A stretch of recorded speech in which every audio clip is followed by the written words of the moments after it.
السلام علیکم ورحمۃ اللہ وبرکاتہ۔ بسم اللہ الرحمن الرحیم۔ اللہم کل ولیک الحجۃ ابن الحسن صلواتک علیہ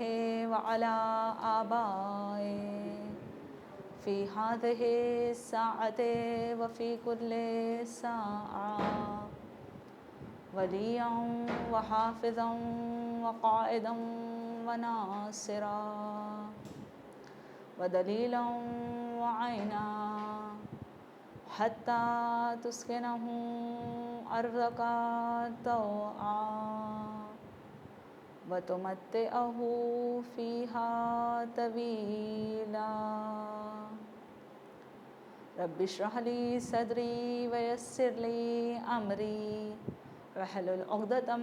من لسانی یفقہوا قولی رب زدنی علما۔ محترم سامعین، آپ کے درمیان میں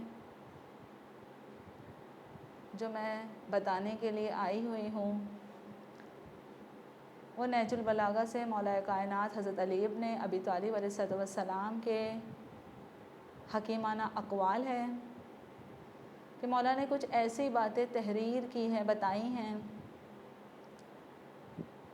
کہ جس سے انسان سن کے پڑھ کے درس حاصل کر سکتا ہے۔ مولا کے خطبوں رسائل بہت ہے، یعنی جو بھی خطبے وغیرہ مولا نے ارشاد فرمائے ہیں اس میں سے 480 حکیمانہ اقوال بتائے گئے ہیں، اور اس میں اتنی اچھی باتیں ہیں کہ اس کے اگر ایک ایک الفاظ اور ایک ایک کلمات پہ اگر نگاہ کی جائے، غور کیا جائے تو ٹھاٹے مارتا ہوا وہ سمندر ہے۔ انسان جس طریقے سے غوطہ خور جو ایک ہوتا ہے، جب وہ چاہتا ہے کہ میں سمندر سے موتی نکال لوں تو موتی نکالنے کے لیے اسے موتی تلاش کرنا پڑے گی۔ کبھی کبھی ایسا بھی ہوتا ہے کہ غوطہ ور جب غوطہ لگائے گا سمندر میں، دریا میں، تو کچھ ایسی سیپ بھی اس سے درآمد کر لیتا ہے، حاصل کر لیتا ہے کہ جس میں موتی نہیں پائی جاتی، تو وہ نا امید نہیں ہوتا ہے، وہ ڈھونڈتا ہے۔ مگر مولا کی جو کتاب نہج البلاغہ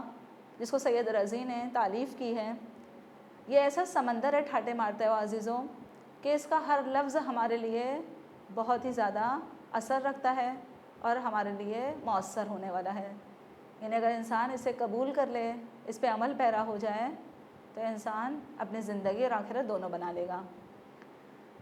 اب یہاں پہ اسی ضمن میں جس طریقے سے مولا کائنات کے لیے کہا گیا کہ قرآن کی آیتوں میں، قرآن کی آیتیں جو اللہ نے نازل کی ہے اپنے حبیب کے اوپر، قرآن کے ایک لفظ بہت محترم ہے اور بہت زیادہ اثر پذیر ہے۔ اسی طریقے سے مولا کائنات کے جو نہج البلاغہ کے اقوال حکیمانہ قول ہے وہ بہت زیادہ انسان کے لیے اثر پذیر ہے کہ بسم اللہ الرحمن الرحیم جو لفظ، یہ جو پورا جملہ ہے، اس کا نقطہ با، یعنی بسم اللہ کا با کا نقطہ مولا کائنات کے لیے تعبیر کیا گیا ہے۔ یہ مولا کی فضیلت ہے۔ اب مولا کی اتنی زیادہ فضیلت ہونے کے بعد اللہ نے ہدایت کا جو ذریعہ ہے وہ مولا کے طفیل میں ہی لوگوں تک مولا کے طفیل سے لوگوں تک پہنچ رہا ہے۔ دیکھیے جب اللہ نے نبی بنا کے بھیجے تو 1,24,000 نبی آئے ہمارے درمیان میں، جنہوں نے ہدایتیں کی، اور ہدایت کر کے جب ہر نبی کے بعد، یعنی ایک نبی گزرے تو دوسرے نبی آ گئے، ان کے بعد تیسرے، اسی طریقے سے 1,24,000 انبیاء جب آ کے اپنے دین بتائے، شریعت بتائی گئی، اللہ کے حکم کو بتایا گیا، اور ہر قوم کے اس زمانے کے لوگ جو عمل کرنا چاہ رہے تھے، عمل کرنے والے تھے، جن کو گمراہی سے بچنا تھا، جن کو نجات پانی تھی، انہوں نے عمل کیا۔ پھر جب مولا کا زمانہ آیا، یعنی نبوت ختم ہو گئی، امامت کا سلسلہ شروع ہوا، تو اللہ نے جو ہدایت کی ذمہ داری ہے وہ مولا کائنات حضرت علی ابن ابی طالب علیہ السلام کے ذمے سونپ دی۔ اب ہدایت جو ہے وہ 2 طریقوں سے ہوتی ہے۔ 2 طریقوں میں پہلا طریقہ جو ہے وہ زبان ہے اور دوسرا قلم ہے۔ یہ میں آپ کو مولا کے حکیمانہ اقوال سے ہی بتا رہی ہوں کہ زبان اور قلم جو ہے وہ ہدایت کا ذریعہ بتایا گیا ہے کہ انسان زبان کے ذریعے بھی ہدایت کرتا ہے اور قلم کے ذریعے بھی۔ اور مولا نے کس طریقے سے زبان اور قلم کے ذریعے ہدایت کی ہے؟ تو مولا نے زبان کے ذریعے اپنے خطبوں سے لوگوں کو بتایا ہے، خطبوں سے لوگوں کو تعلیم دی ہے کہ اللہ کا ارشاد گرامی کیا ہے، اور قلم کے ذریعے بھی مولا نے بتایا ہے، خطوط لکھ کے، خط لکھ کے، رسالے لکھ کے، کہ بھئی اللہ کا پیغام کیا ہے۔ تو ہمیں یہ غور کرنا چاہیے کہ زبان اور قلم ہمارے پاس ایسا ہتھیار اللہ نے دیا ہے کہ جس کے ذریعے سے ہم دین کی تبلیغ کر سکتے ہیں۔ اب سب سے پہلے مرحلے پہ جو زبان ہے، یہ زبان اسے ہمیں بہت سنبھال کے استعمال کرنا چاہیے۔ میں آپ کو بتاتے ہوئے چلوں کہ زبان ہی ایک ایسی چیز ہے کہ ہے تو بہت چھوٹا سا ٹکڑا، یعنی گوشت کا ایک لوتھڑا ہے جو ہمارے منہ میں رکھا گیا ہے، یہ اللہ کی تخلیق ہے، اللہ نے پیدا کیا ہے۔ اب یہی زبان سے اگر ہم اچھی چیزیں استعمال کریں گے، یعنی اچھی بات بولیں گے، اچھی چیز بولیں گے، ایسی بات کہیں گے کہ جو لوگوں کے لیے واقعاً فائدہ مند ہوگی، تو لوگ بھی خوش ہوں گے ہم سے اور ہمیں دعا دیں گے۔ اور اگر یہی زبان سے ہم نے کسی کے لیے کڑوی باتیں کی، کسی کو برا بھلا کہا، تو لوگ ناخوش ہو جائیں گے ہم سے، یعنی ان کو اچھا نہیں لگے گا۔ تو اس لیے مولا کائنات نے نہج البلاغہ میں زبان کے لیے فرمائے ہیں کہ مومن کی زبان جو ہے وہ اس کے دل کے پیچھے ہوتی ہے۔ اب یہ ہمارے لیے بہت پیچیدہ مسئلہ ہے، یعنی مومن کی زبان دل کے پیچھے ہوتی ہے، یہ سمجھ نہیں آ رہا۔ تو اس کو میں واضح کرتے ہوئے چلوں کہ دل کے پیچھے ہونے کا مطلب مولا کا کہنے کا یہ ہے کہ آقا علیہ السلام یہ کہنا چاہتے ہیں ہم سے کہ مومن جو ہے جب بھی بولتا ہے تو سوچ سمجھ کے بولتا ہے، یعنی پہلے سوچتا ہے پھر بولتا ہے۔ جس طریقے سے ہم اگر ایک دکان پہ جائیں گے تو دکاندار ہمیں کوئی چیز تول کے دیتا ہے، یعنی ناپ تول کرے گا پھر دے گا، ایسے اٹھا کے نہیں دے دیتا۔ اس کا جو وزن ہوتا ہے اپنے وزن کے ترازو میں اس کو ناپ کے دے گا ہم کو، پھر جتنا پیسہ ہوا ہم ان کو دیتے ہیں دکاندار کو، اور پھر وہ چیز لے لیتے ہیں۔ تو ویسے جو مومن ہے، یہ جو جسم میں جو زبان دی گئی ہے، تو بس ایسے ہی بس بولنا نہیں شروع کر دیتا ہے کہ بھائی زبان یعنی منہ کھول دیا اور بولنے لگ گیا، نہیں، پہلے اپنی بات کو سوچے گا، سمجھے گا، فکر کرے گا کہ میں صحیح بول رہا ہوں کہ نہیں، صحیح بولنے کا ابھی جگہ ہے یا نہیں۔ یہ مومن کی پہچان ہے، مولا فرما رہے ہیں۔ مگر اسی کے اپوزٹ میں منافق کی کیا پہچان ہے؟ نہج البلاغہ میں بتائی جا رہی ہے کہ منافق جو ہے وہ صرف بولنا جانتا ہے، یعنی بنا سوچے سمجھے صرف کلام کرے گا، بک بک کرتا ہے، یعنی اسے صرف بولنا آتا ہے، سوچتا سمجھتا ہے نہیں، اور پھر آخر میں نتیجہ کیا ہوگا؟ پچھتائے گا۔ لیکن ایک انسان جو سوچ سمجھ کے بات کرتا ہے تو وہ اپنی باتوں پہ پچھتاتا نہیں ہے۔ دیکھیے مولا کہتے ہیں کہ وہ عاقل ہی ہوتا ہے، کیونکہ عقل مند جو ہے وہ کم بولتا ہے، عقل مند کبھی بھی زیادہ نہیں بولتا، اور اس کا دل جو ہے، اس کا قلب جو ہے وہ صاف ہوتا ہے۔ کم بولنے والے کا عقل بھی کامل ہوگی اور دل بھی صاف ہوتا ہے۔ مگر اسی کے برعکس منافق جو ہے وہ زیادہ بولتا ہے، منافق ہو یا جو جاہل انسان ہے، عالم نہیں ہے، کیونکہ جب عالم ہوگا، نالجبل ہوگا، پڑھا لکھا ہوگا تو پتہ ہے اسے کہ کیا چیز کہنی ہے اور کیا چیز نہیں کہنی ہے۔ مگر جاہل وہ سمجھتا نہیں ہے، اسے صرف کہنا ہوتا ہے۔ تو جاہل جو ہے، چاہے وہ جاہل کہہ لو یا منافق کہو، ان کی یہ علامت ہے کہ یہ زیادہ بولیں گے اور ان کے دل بھی سخت ہوتے ہیں۔ کیوں؟ کہ زیادہ بولنے سے دل میں نرم پن اور ملائم جو لطافت ہوتی ہے وہ ختم ہو جاتی ہے۔ زیادہ بولنا نہیں چاہیے، زیادہ کھانا نہیں چاہیے، یہ اس لیے منادی کی گئی ہے روایتوں میں۔ پھر اسی کے ضمن میں آگے کہتے ہیں مولا کائنات نہج البلاغہ میں ہی کہ زبان اگر اللہ چاہتا ہے کسی کو نیکی دے، یعنی اللہ کسی کو نیکی سے نوازنا چاہتا ہے، اچھائی سے نوازنا چاہتا ہے، تو اللہ اس کی زبان کو محفوظ کر لیتا ہے۔ کس چیز سے محفوظ کر لے گا؟ یعنی اپنی اس زبان سے وہ بندہ گناہ نہیں کرے گا، اللہ اس کو محفوظ کر لیتا ہے، اور پھر وہ انسان دوسرے کے عیبوں کو نہیں دیکھے گا۔ دیکھیے مولا کتنی اچھی بات ہمیں بتا رہے ہیں کہ واقعی یہ اتنی حکمت والی باتیں ہیں، یہ اتنا ذخیرہ ہے یہ لفظوں میں، یہ جملوں میں، یہ کلماتوں میں، کہ واقعی اگر ہم نے اسے اپنی زندگی میں عمل پیرا کر لیا تو ہم بہت خوش نصیب ہوں گے۔ کہ جب مومن کو اللہ نیکی دینا چاہتا ہے، اچھائی دینا چاہتا ہے، تو اس کی زبان محفوظ کر لیتا ہے، اور پھر وہ دوسروں کی برائیاں نہیں دیکھتا۔ کیوں؟ کیونکہ اسے موقع ہی نہیں رہتا ہے نا کہ وہ دوسروں کی برائی دیکھے، وہ اپنی برائی دیکھتا ہے کہ میرے اندر کیا کمی ہے، میرے اندر کیا نقص ہے۔ اب اگر ہمارے اندر نقص اور عیب پایا جائے گا تو ہم اپنے نقص و عیب کو دور کریں گے، ہم دوسرے کے لیے متلاشی نہیں رہیں گے، دوسرے کے اندر تلاش نہیں کریں گے کہ بھئی ان کے اندر یہ عیب پایا جاتا ہے، کیونکہ ہمیں اپنا عیب دکھائی دے رہا ہے نا۔ تو اسی لیے یہ نیکی ہو گئی کہ اللہ نے ہمیں نیکی دی، اس لیے ہمیں حفاظت میں رکھا ہے، ہمیں محفوظ رکھا ہے، اور جو اللہ کی پناہ میں آ گیا تو اس سے بڑا خوش نصیب انسان پھر کون ہو سکتا ہے؟ کہ پھر ایسا انسان گناہ سے پرہیز کرے گا، یعنی گناہ کے آگے بھی نہیں جاتا۔ اور خاموشی جو ہے وہ حکمتوں کے دروازوں میں سے ایک دروازہ ہے، خاموشی کو حکمت قرار دی گئی ہے۔ دیکھیے خاموش رہنا بہت اچھی بات ہے، روایتوں میں ہے، حدیثوں میں ملتا ہے کہ خاموشی جو ہے اس کو چاندی کے مانند بتایا گیا ہے، سلور، چاندی، گولڈ کے اپوزٹ، یعنی ہمارا خاموش رہنا چاندی کہلایا گیا ہے۔ سوچئے کہ انسان جب خاموش رہے اور وہی بات کہے جو بولنے والی ہو، جو مناسب ہو، مناسبت سے ہی کلام کرے، فالتو و بیہودہ باتیں نہ کرے، تو ایسے انسان کو اچھا انسان کہا گیا ہے، مومن انسان کہا گیا ہے۔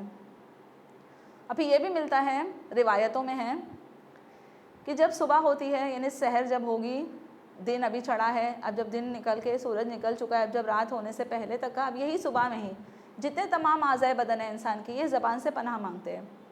یہ کہتے ہیں کہ بھائی آج تم ایسی کوئی بات نہیں بول دینا کہ بھائی تمہارے وجہ سے ہمیں جھیلنا پڑ جائے۔ جھیلنا پڑ جائے اس سے کیا مراد؟ یعنی یہ زبانی ہوگی، یہ بھی حدیثوں میں ہے کہ یہ زبان کی وجہ سے انسان منہ کے بل جہنم میں پھینکا جائے گا۔ سوچئے زبان اگر ہماری اچھی ہے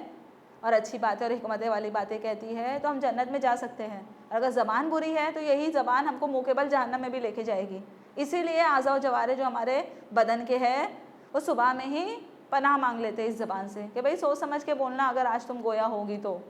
ورنہ خاموش رہنا، کیونکہ تمہارے وجہ سے ہمیں بھی تو عذاب ملے گا، کیونکہ جہنم میں صرف زبان تو نہیں پھینکی جائے گی نا عزیزوں، زبان کے ساتھ ساتھ تمام بدن بھی تو جائے گا جہنم میں ہمارا۔ تو اسی لیے زبان کو ہم نے حفاظت میں رکھ لیا، اپنے کنٹرول میں رکھ لیا، تو پھر ہم سوائے اچھائی کے برائی نہیں کریں گے، کریں گے کیا، سوچیں گے بھی نہیں۔ کیونکہ قرآن میں اللہ کہتا ہے علمہ البیان، یعنی اللہ نے جہاں زبان کے ذریعے ہدایت دی وہیں قلم کے ذریعے بھی دیے، تو علمہ البیان یعنی بیان کے ذریعے تعلیم دی ان کو ہم نے، بیان کے ذریعے سکھایا، تو بیان جو ہے یہی زبان سے ہی کیا جائے گا۔ یا پھر دوسری طریقہ علمہ بالقلم، یعنی قلم کے ذریعے تعلیم دی ہم نے، تو قلم کے ذریعے بھی تعلیم دینا مولا علی علیہ السلام کا ارشاد گرامی ہے، مولا کی حدیث ہے کہ جو ایک دانشمند ہوتا ہے، یعنی عقل مند دانشمند، جس کو ہوشیار بھی کہہ لیں ہم اپنی زبان میں، کہ وہ قلم کے ذریعے پہچانا جاتا ہے، انسان کی خطابت سے، اس کی رائٹنگ سے پتہ چل جائے گا، یعنی جو قلم سے اس نے لکھا ہے وہ لکھاوٹ سے ہم پہچان لیں گے کہ یہ عاقل انسان ہے، یہ احمق انسان نہیں ہے، یہ بیوقوف انسان نہیں ہے۔ تو ہماری قلم بھی ہماری ہدایت کا ذریعہ ہے، زبان ہدایت کا ذریعہ ہے، قلم ہدایت کا ذریعہ ہے، اور یہ دونوں ذرائع مولا نے اپنی زندگی میں عمل پیرا کر کے ہمیں بتائے ہیں کہ ہمیں زبان کے ذریعے بھی بتانا ہے اور قلم کے ذریعے بھی ہم اپنی بات کو پہنچا سکتے ہیں۔ اب اگر ہم نے یہ دونوں چیزوں کو ہی چھوڑ دیا تو ہدایت کا راستہ ہم خود بند کر دیں گے۔ ہدایت کا راستہ بند نہیں ہونا چاہیے عزیزوں، کیونکہ ماہ محرم چل رہا ہے، آج پہلی تاریخ ہو چکی ہے، عزائے حسینی میں زیادہ تر اگر آپ دیکھیں گے جو ذاکرین ہیں، عالم دین ہیں ہمارے، جو کلام پیش کرتے ہیں مجلس کی صورت میں، وہ یہی زبان سے ہی ادائیگی ہوتی ہے، یعنی یہ ایک زبان ہماری ہدایت کا، ہمارے لیے ہدایت کا ذریعہ بنی ہوئی ہے۔ اگر یہ زبان کو ہم اچھی باتوں میں صرف کریں، اچھی باتیں کہیں اس سے، تو یہ ہماری دنیا کو بھی سنوارے گی اور ہماری آخرت کو بھی سنوارے گی۔ مگر اگر یہی زبان سے ہم نے جھوٹ ہے، مکاری سیکھ لیے، جھوٹ بولنا، فساد کرنا، تباہی لگانا، چغل خوریاں کرنا، تو پھر ہم منہ کے بل پھر جہنم میں بھی دھکیلے جائیں گے۔ اور قلم کے لیے یہ بھی کہا گیا ہے کہ ایک دفعہ مولا کائنات کی خدمت میں ایک شخص آیا اور وہ کہنے لگا کہ مولا میں اپنے امور معاش میں، اپنے زندگی میں اپنے آپ کو تنگ محسوس کر رہا ہوں، یعنی تنگ دستی ہے مجھے۔ تو مولا کہتے ہیں کہ کیا تم نے کبھی ٹوٹے ہوئے قلم سے لکھا ہے؟ دیکھیں یعنی زندگی اور ہدایت کا مرحلہ زندگی میں، کہ پہلے مرحلے پہ زبان بتائی گئی اور دوسرے پہ قلم بتائی گئی، تو قلم بھی ہمیں ایسے استعمال کرنا ہے جو اچھی ہو، ٹوٹی ہوئی قلم استعمال کرنے کے لیے منع کیا گیا ہے۔ اس لیے تو مولا نے کہا، اس شخص سے سوال کیا کہ کیا تم نے کبھی ٹوٹی ہوئی قلم سے لکھا ہے؟ تو وہ کہتا ہے نہیں، یعنی اس نے نہ کہا۔ پھر مولا نے اس سے کہا، فرمایا کہ کیا کبھی جو تم سے عمر میں بڑا ہو اس کے آگے تم کبھی چلے ہو، یعنی اس کی بے حرمتی کرتے ہوئے یا اس کی بے احترامی کرتے ہوئے؟ تو اس نے کہا نہیں، ایسا بھی میں نے کبھی نہیں کیا۔ پھر مولا نے کہا جب سحر کے وقت اٹھتے ہو صبح میں تو نماز صبح کے بعد کیا آپ سو جاتے ہو؟ تو اس نے کہا نہیں۔ پھر مولا نے کہا کہ آپ اپنے والدین کے لیے دعا ترک کرتے ہو؟ تو اس نے کہا ہاں۔ دیکھیے بہت بڑی بات ہے عزیزوں کہ زبان اور قلم کے ذریعے ہم جو ہدایت پاتے ہوئے، ہدایت پا کے ہدایت، اب ہر چیز میں، ہر اچھی چیز میں ہمیں ہدایت حاصل کرنی ہے، اچھی باتوں میں، سچ بولنے میں، امانت داری میں، اور اسی میں آتے ہیں آگے والدین کی خدمت میں۔ تو مولا نے جب کہا کہ تم والدین کے لیے دعا نہیں کرتے تو اس نے کہا ہاں میں یہی ایک چیز نہیں کرتا ہوں۔ تو سوچئے ترک دعائے والدین، یعنی جو ہم دعا ترک کر دیتے، والدین کے لیے دعا نہیں کرتے، اب چاہے وہ حیات ہو یا حیات نہ ہو، تو اگر ہم ان کے لیے دعا نہیں کریں گے تو یہ ہمارے لیے امور معاش میں تنگ دستی کے باعث بن جاتی ہے، سبب بن جاتی ہے۔ اب جو انسان چاہتا ہے اس کے رزق میں وسعت ہو، رزق اس کا بڑھے گھٹے نہ، تو والدین کے لیے دعا فراموش نہ کرے، اب چاہے والدین حیات ہو یا حیات نہ ہو، کیونکہ ہمارے لیے والدین کا حق ایسا بتایا گیا ہے کہ والدین کی زندگی میں بھی ہمیں ان کی اطاعت کرنا ہے، اور ان کے مرنے کے بعد بھی ان کا حق ہم سے ادا ہوتے رہنا چاہیے۔ اگر ہم نے ادا نہیں کیا تو ہم قصوروار ہے، کیونکہ جس طریقے سے زندگی میں ہم آقے والدین ہو سکتے ہیں، ویسے مرنے کے بعد بھی آقے والدین اور نافرمانے والدین ہو سکتے ہیں۔ پھر زبان کے لیے اور بھی بہت سی ایسی احادیث بیان کی گئی ہے کہ جس طریقے سے مولا نے کہا کہ مومن کی جو زبان ہے وہ اس کے دل کے پیچھے ہوتی ہے، اسی کو دوسرے لفظوں میں اگر ہم بیان کریں گے تو کہا جاتا ہے کہ مومن کی زبان جو ہے اس کے دل میں ہوتی ہے۔ دل میں ہونے کا مطلب یہ ہے کہ زبان دل میں نہیں ہوتی عزیزوں، بلکہ زبان یعنی جب انسان کھولے گا تو بہت سوچ سے اور بہت فکر کے ساتھ اپنی بات کو ادا کرے گا، اور جو بات کہنی ہوگی تبھی کہے گا، یعنی جیسا موقع محل مناسبت ہوگی وہیں پہ کلام کرے گا، جہاں پہ موقع نہیں وہ خاموش ہو جائے گا۔ دیکھیے عقل مند کی یہ نشانی ہے کہ وہ جہاں پہ بولتا ہے، بے جا نہیں کہتا، یعنی جہاں پہ بولنا ہے، جو مقام ہے، جو مناسبت والا موقع ہے، وہاں پہ اپنی زبان کو گویائی دے گا۔ ہر وقت یا بے تحاشا جس کو ہم اپنے لفظوں میں کہیں کہ بس ایسے ہی بے دھڑاک شروع نہیں ہو جائے گا کہ بس زبان کھول دی اور بولنا شروع کر دے، تو اس لیے کہا جاتا ہے موقع محل دیکھ کے انسان بات کرتا ہے، مناسبت کے ساتھ باتیں کرتا ہے۔ تو حکمتوں میں زبان اور قلم جو ہدایت کا ذریعہ ہے یہ ہم سے فراموش نہ ہو۔ اگر ہم نے اس کو فراموش کر دیا تو ہدایت ہم سے دھیرے دھیرے ختم ہوتی جائے گی، یعنی ہم چاہتے اگر ہدایت یافتہ ہو، ہدایت پائے، تو ہدایت دینے کے لیے اللہ نے نبی اور اپنے ولی کو بھیجا ہمارے درمیان میں، تو ہمیں ان سے ہدایتیں لینی ہیں، اس کے نبی سے بھی، یعنی اللہ کے نبی سے بھی اور اللہ کے ولی سے بھی۔ اگر ہم نے ان دونوں کو چھوڑ دیا تو ہم کبھی بھی ہدایت یافتہ نہیں ہو پائیں گے، بجائے ہدایت کے ہم گمراہ ہو جائیں گے۔ اس لیے تو حدیث ثقلین میں رسول نے فرمایا ہے کہ میں تمہارے درمیان میں دو گراں قدر چیزیں چھوڑے جا رہا ہوں، ایک قرآن ہے اور ایک اطرت ہے، یعنی اللہ کے رسول نے قرآن بھی ہمارے درمیان چھوڑ کے گئے، اور اطرت یعنی ان کے اہل بیت، اور یہ دونوں سے ہمیں ملے رہنا چاہیے، جوائنٹ رہنا چاہیے، جڑے رہنا چاہیے، متمسک رہنا چاہیے۔ اگر ہم نے قرآن حاصل کر لیا اور اہل بیت کو چھوڑ دیا تب بھی ہم گمراہ ہو جائیں گے، اور اگر ہم نے اہل بیت کو لے لیا، رسول اور آل رسول کو لے لیا اور قرآن چھوڑ دیا تب بھی گمراہ ہو جائیں گے۔ اس لیے ہم کو دونوں کو بیلنس کرتے ہوئے، دونوں کو سمجھتے ہوئے، دونوں کے ذریعے ہدایت پاتے ہوئے، پھر جب مرگ روز قیامت ہوگا، جب حشر بپا ہوگا، حساب و کتاب کے بعد حوض کوثر میں جب ہم ملیں گے رسول سے اور آل رسول سے، مولا کائنات سے، تو تبھی ہم ان سے مل سکیں گے۔ جام کوثر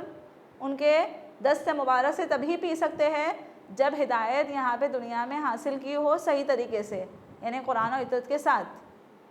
اور قرآن و اطرت کو نہیں سمجھا تو ہماری بقائیت نہیں ہو سکتی عزیزوں۔ قرآن کو سمجھنا ہے تو ہم ناطق قرآن سے سمجھیں گے، جو مولا کائنات حضرت علی ابن ابی طالب کی ذات گرامی ہے، کہ جنہوں نے ہمیں بتایا یہ اقوال جو میں نے آج تھوڑے کا تذکرہ کیا، انشاءاللہ آگے کے جلسوں میں بھی تذکرہ کیا جائے گا، کہ اگر ہم ان حکیمانہ اقوال سے اگر درس حاصل نہیں کریں گے تو ہماری زندگی ناقص ہے۔ ہم کیا سوچتے ہیں کہ ہماری زندگی، آج کل کا زمانہ جیسا چل رہا ہے کہ ہمارے ہاتھ میں موبائل ہونا چاہیے، ٹیب ہونا چاہیے، لیپ ٹاپ ہونا چاہیے، تو یہ زندگی ہے ہماری، ہم اس سے ہدایت پا جائیں گے۔ تو میں یہ نہیں کہوں گی کہ ہم موبائل سے اور ٹیب سے ہدایت نہیں پا سکتے، ہاں اگر وہی موبائل سے ہم نے اچھی باتیں لی ہے تو بے شک ہدایت پا لیں گے، مگر اگر وہی موبائل اور وہی ٹیب کا غلط استعمال کیا ہے ہم نے تو ہم کبھی ہدایت یافتہ نہیں ہو سکتے، گمراہ ہو جائیں گے مگر ہدایت نہیں پائیں گے۔ بس آج کے لیے اسی پہ توقف کرتے ہوئے انشاءاللہ ہم دعا گو ہیں کہ پروردگار ہمیں مولا کے حکیمانہ اقوال سے آشنائی کرواتے ہوئے اس پہ عمل پیرا ہونے کی توفیق عنایت فرمائے۔ وآخر الدعوانا ان الحمد للہ رب العالمین۔